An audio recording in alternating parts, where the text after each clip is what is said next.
They are nested with sin. Free them, that they may know my...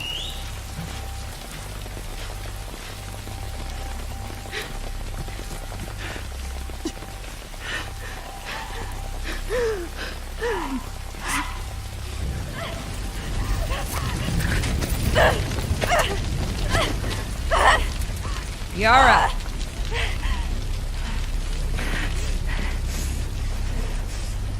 Where is the other apostate?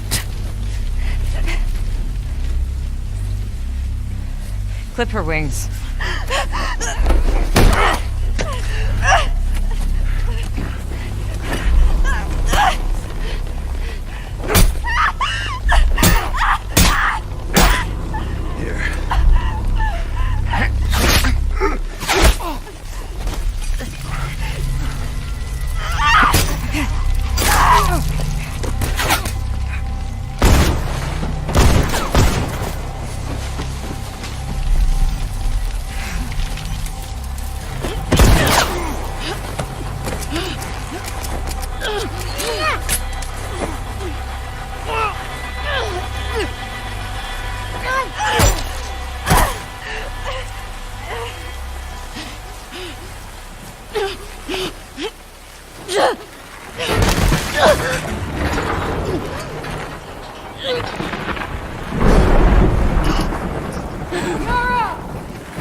Yara.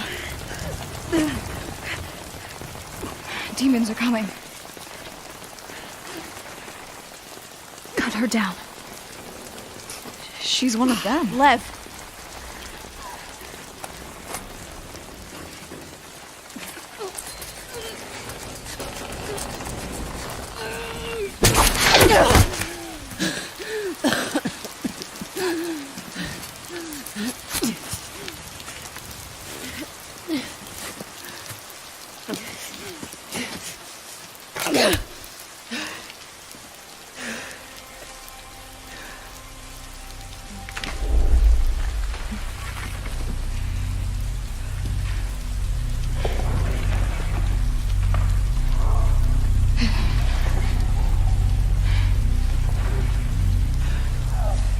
Watch your backs.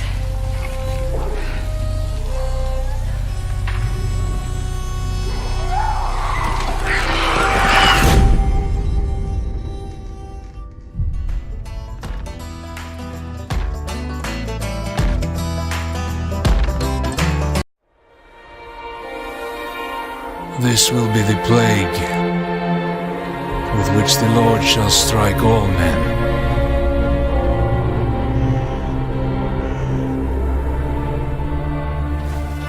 We are all that's left of a city beyond redemption, fulfilling our sacred duty to free the souls of the damned.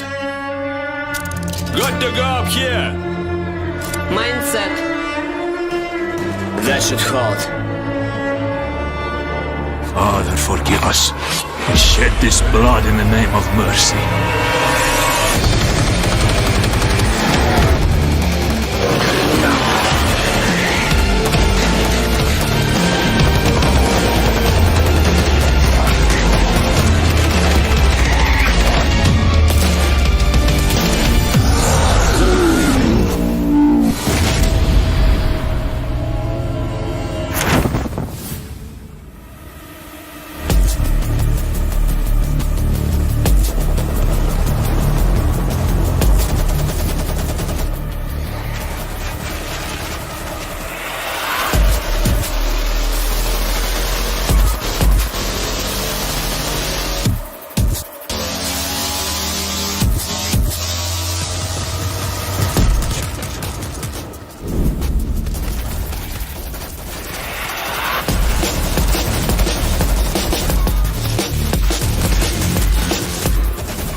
weapons can we expect to be using in this game? We have really gone for it with the weapons. There's a huge number. You've got 3 classes of weapons. You've got your primary, your secondary, and your heavy.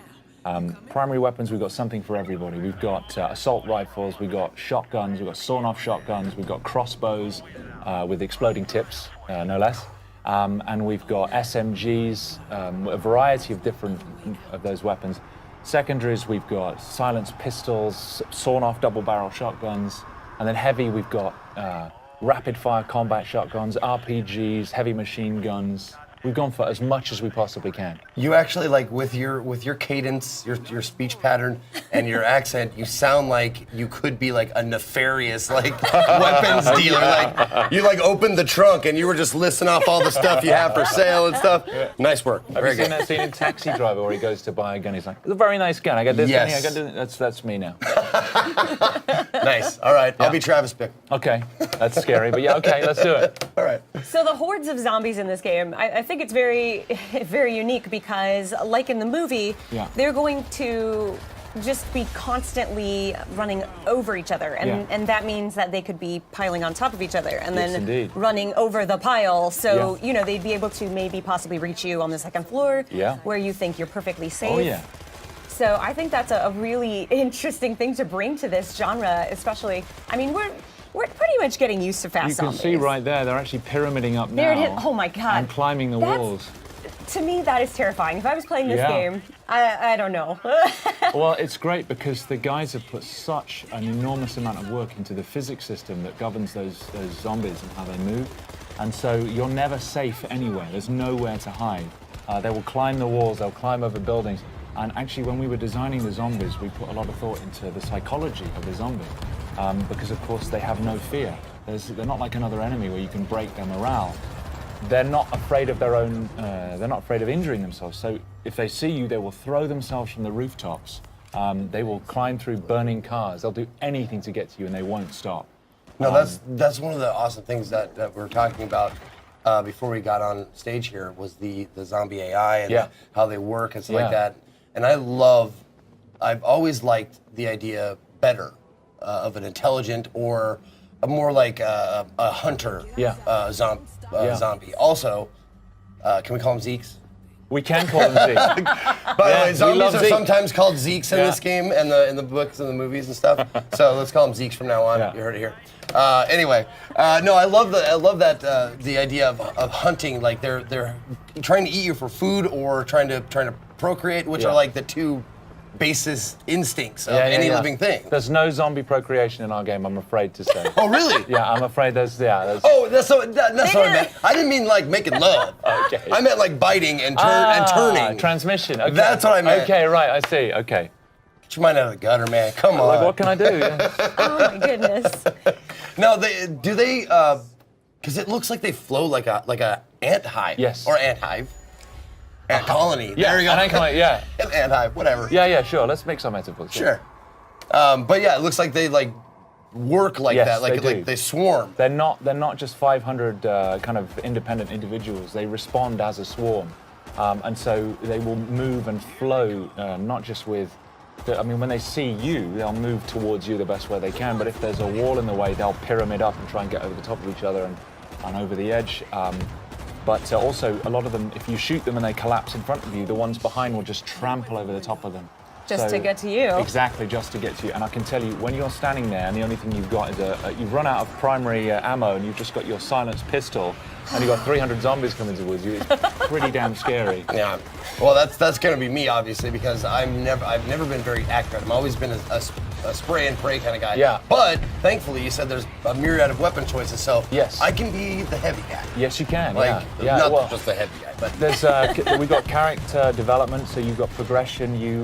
As you build up experience, you can develop your character. You specialize in a class. You have a skill tree. You've got weapon progression as well, so you're customizing your weapons and building up on that. So there's just so much room for growth in the game. Can you tell us more about the characters? Are these player created or are these specific characters that you've written? Yeah, so we've written these characters. We've put a lot of thought into their backstories. What I like so much about the book is there's a lot of normal people who survived in the war because of characteristics they already had. We've gone down the same route. So in the New York episode that we're demoing, you've got Arnetta Larkin, who she's a woman. She's doing cable rigging for a power company, and she's just trying to get home to her kids to see if they're still alive.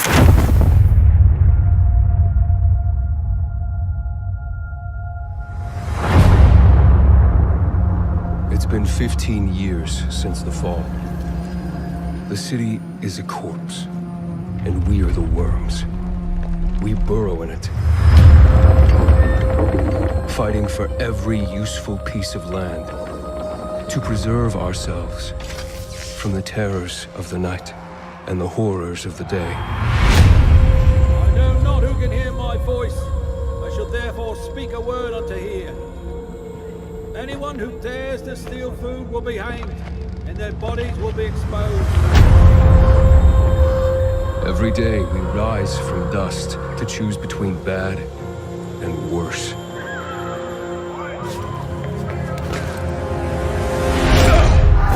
Get him! You're dead now!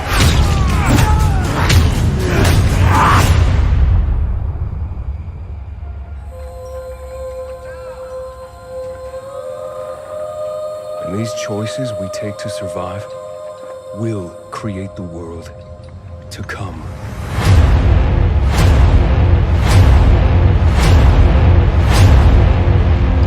You know the drill. Get to the nearest safe house and wait until dawn. Good night, and good luck.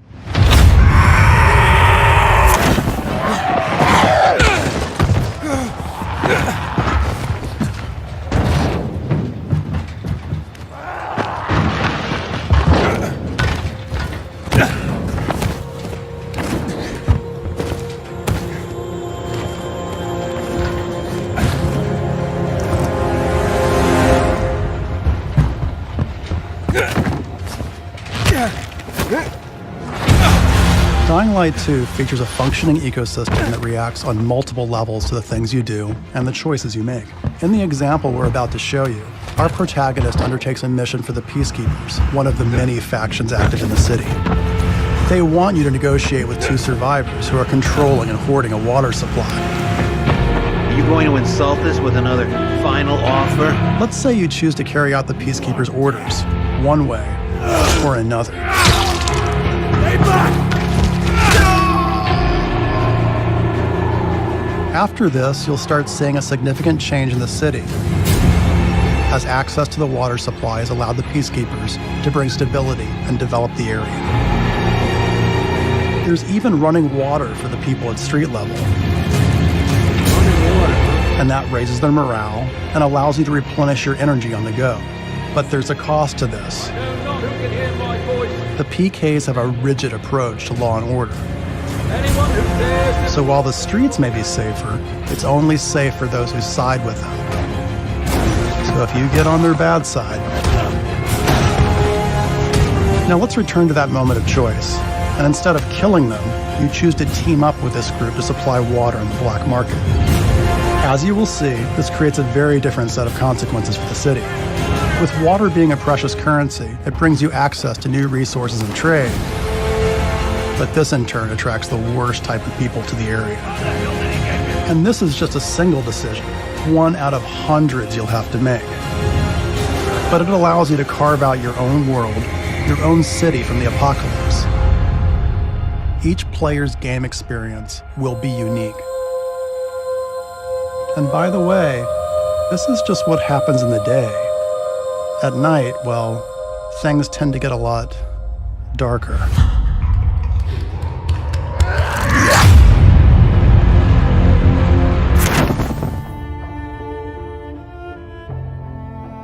Someone asked me once if I remembered how it all went down.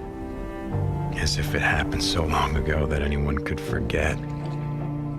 So yeah, I remember. I remember when our homes and our towns turned into graveyards. When the wilderness became our only hope for survival. I remember when the planes fell out of the skies. When the trains stopped running. When the turbines shut down and the world went dark. I remember when they put up the razor wire like it was gonna stop anything. when the feds ran out of body bags. Dig, rope. And some of us sort of lost our minds. I think it's dead. Some lost more than that. Much more. I remember when we lived by a code, when brotherhood meant something, and living meant more than surviving. Goddamn liar! So yeah, I remember how it all went down. I don't give a damn about any of that. You know what I remember most? Riding the open road. The smell of your hair. The touch of your skin.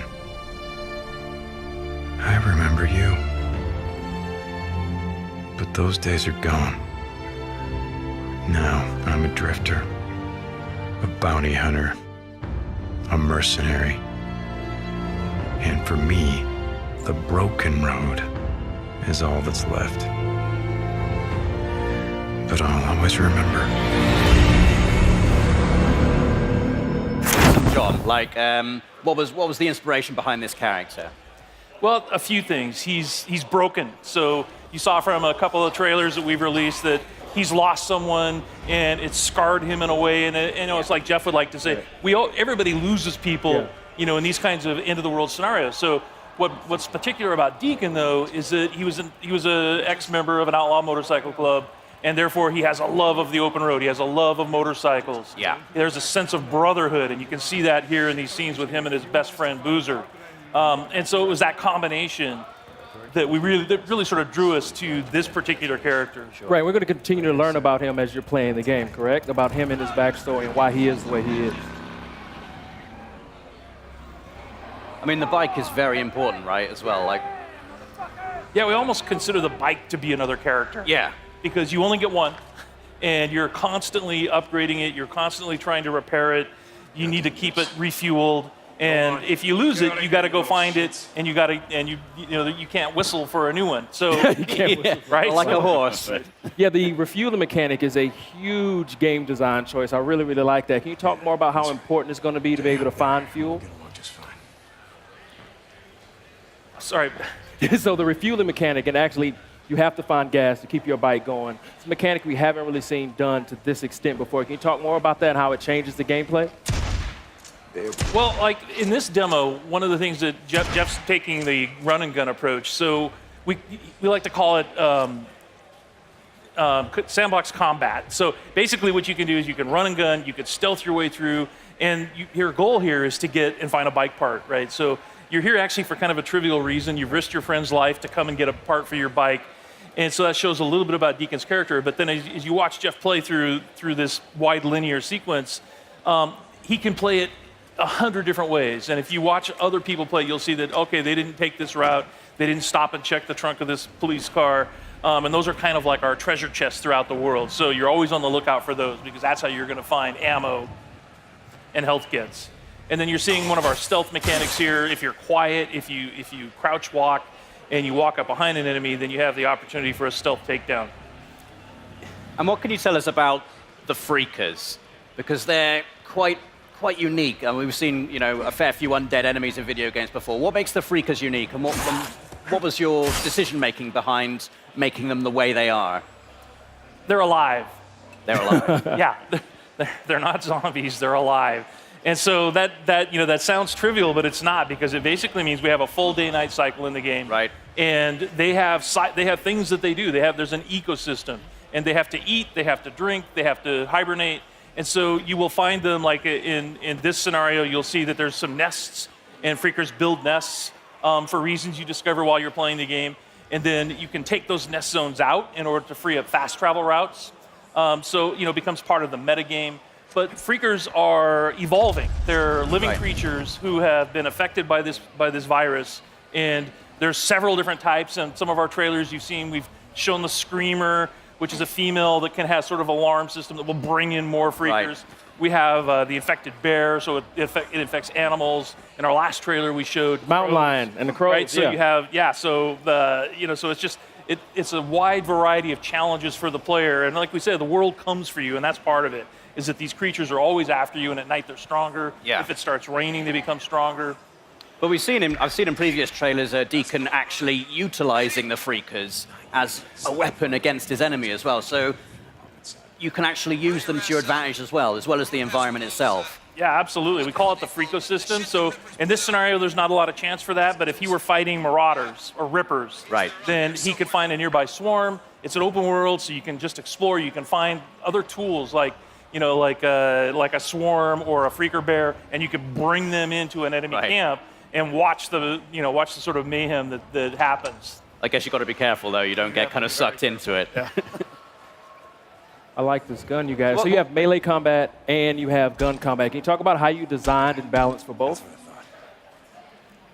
It's like so many different scenarios require the player to determine how they want to play it, right? So that's why we have like this full set of stealth mechanics.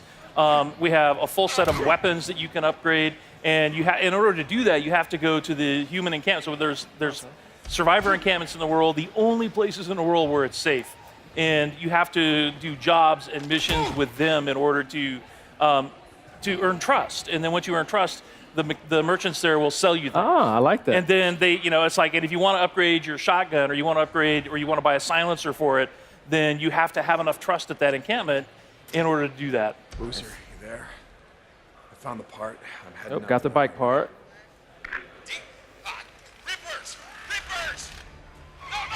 Resident Evil 2 here, got quite a crowd here at the PlayStation E3 booth. So here you can see, again, Resident Evil 2 is very near and dear to tons of people's hearts. And just this first shot of the Raccoon City Police Department, like the huge open foyer, like tons of nostalgia just like hit you. It's pretty crazy. Like, not everything is exactly where you remember it, but that's kind of intentional because this game isn't just a remake.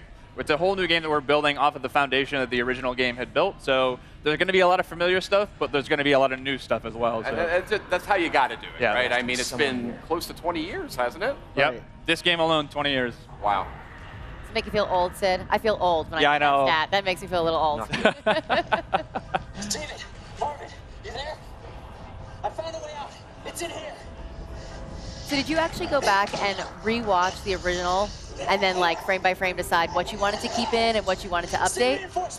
Definitely, yeah. Some of them were like are pretty faithful to the originals, but something like this back in the day on PlayStation, it was the graphic power is not quite the level of PS4 or PS4 Pro just yet. A lot of the movements, characters jumping around, fully voiced stuff.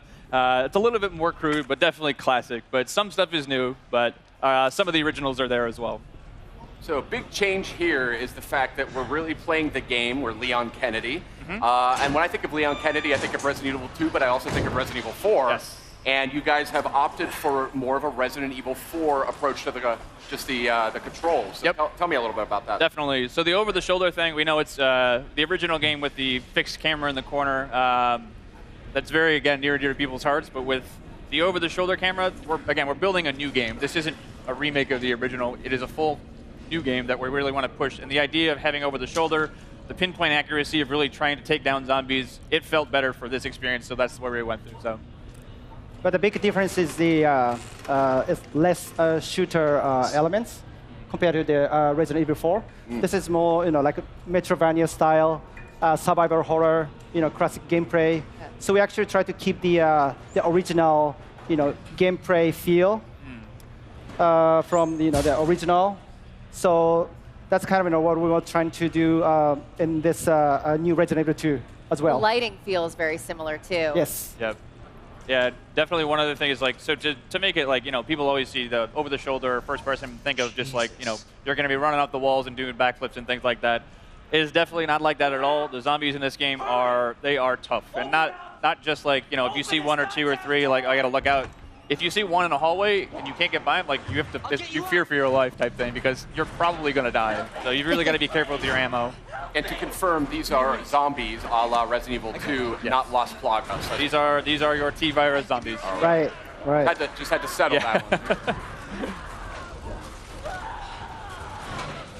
So Leon here is trying to save one of the fellow RPD officers. It's not looking good, unfortunately. So. That didn't go very well.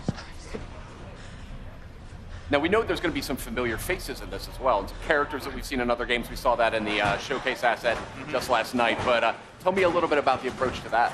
Definitely. So we've got, of course, like, not only do we have Leon, Leon has his own campaign, we also wanted to bring back Claire Redfield. So she's not playable in this demo, but she as well is going to get her full playable campaign too. Awesome. So, the rest of the characters are kind of, we haven't really confirmed too much yet, so I advise you to go back and watch the trailer.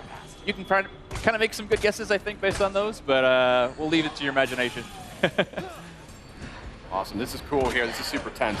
So we're getting into here. So every time a zombie bites you, you really feel like you get that over-the-shoulder perspective really helps, because you get to see the zombies, you really feel them kind of like bite into your neck just like that. Yeah. It kind of disorients you too when you get that, so you're spun around. It creates sort of a real sense of like, oh crap, what's going on? A zombie is actually attacking me. And this is all running in the engine of Resident Evil 7, right? It is. This is actually the RE engine. So the same game that powered RE7 is actually going to be running this game too as well. H, are you okay? You going to do this? Yeah. It's very terrible. So again, like they are no joke. Like you get bit once or twice, and it's almost done. So. Oh, really? Okay. Yeah. Look at this, like restroom. We added the restroom.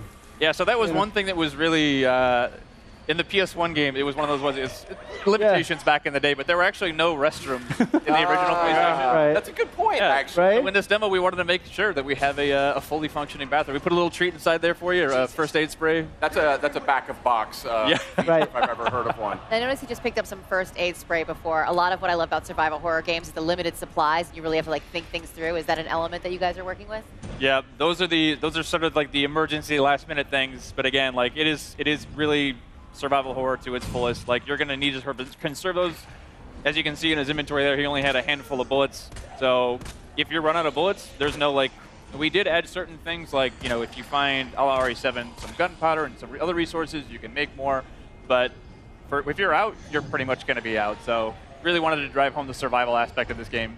Is there a knife? Is that included? There is. So a little bit later, if we get far enough, we will show you the knife. It functions a way similar to when we did the original Resident Evil 1 remake. So instead of just being something that you use, and you can slash it to keep guys at bay, but these guys are ironclad, and that's generally probably not the best idea. Yeah. If you do get grappled, you get the chance to use it as sort of an emergency weapon to get rid of that zombie and get him off you. Cool. But if it's still, it does have a little bit of durability as well. So if it's still durable enough, you can actually pick the knife up off the zombies that you just killed, get a little bit more out of it too. So interesting. What other sort of mechanical tweaks and changes are you guys implementing here that longtime fans might notice? Definitely. Kana-san, you want to take this one? Well, yes, the gameplay mechanics. So since we actually feature now over the shoulder camera view. So we actually trying to put like more kind of like intense combat feel against the zombies. So and also the way like Leon is actually shooting is kind of like more like natural. Feel more close to the like Resident Evil 7 kind of combat style. Yeah. There is some stuff a little bit later in the demo too, where it wasn't present in the original game, where it's a little bit, again, pushing that survival aspect of the game. You can find like wooden boards to board up windows, to choose whether you want to board up that one, if that zombie is a really problem for you. Otherwise, you can save it later in case something else comes up, but it really is about that choice of how do you want to play. That is cool. That's something I've always wanted to see in more like zombie games. Right. It allows you to fortify. You know what I mean? Stuff. Because that's like the first thing you're going to do, right, if you were in a real zombie attack. Board everything up. And you're obviously, Sid and I are big Resident Evil fans, but for those out there that maybe haven't approached the franchise before or something, do you feel like this is a good title to start with? Mm-hmm. Definitely. I mean, this is almost the Resident Evil 2 is obviously the second game in the franchise, but really is sort of the genesis of where a lot of the groundswell around the brand came up. So again, if you haven't played this title before, the story is about Raccoon City is a Midwestern town. A mysterious outbreak hits. Zombies are everywhere. It's Leon, the guy with the RPD vest on here. It's his first day on the job as a cop, and he's basically coming to work, and what happened? There's zombies everywhere. He's finding his comrades are basically going through hell. And Claire Redfield, who is the other character in the game, she's a college student. She's looking for her brother Chris, who works in the Special Forces. And they basically fates intersect, and you'll be able to sort of see each other's perspectives throughout the game. So now he's got the combat knife. Yes. From so here we have our knife. Yeah. That we get from Marvin. Marvin, yes.